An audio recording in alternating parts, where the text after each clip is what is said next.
कधीकधी प्रवास हा फक्त ठिकाण बदलण्यासाठी नसतो, तर स्वतःला निसर्गाजवळ नेण्यासाठी असतो. आमचा असा एक प्रवास सुरू झाला.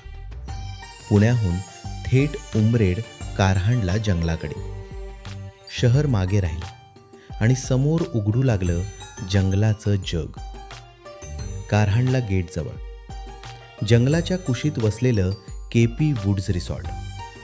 इथे शांतताच बोलत होती. पहाट झाली. सफारीची जीप निघाली. आज काहीतरी खास घडणार असं वाटत होतं.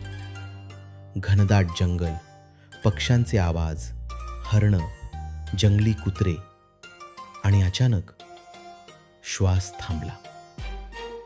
समोर उभा होता जंगलाचा राजा. तो क्षण, भीती, थरार आणि आदर सगळं एकाच वेळी. तो फक्त वाघ नव्हता, तो निसर्गाची ताकद होती.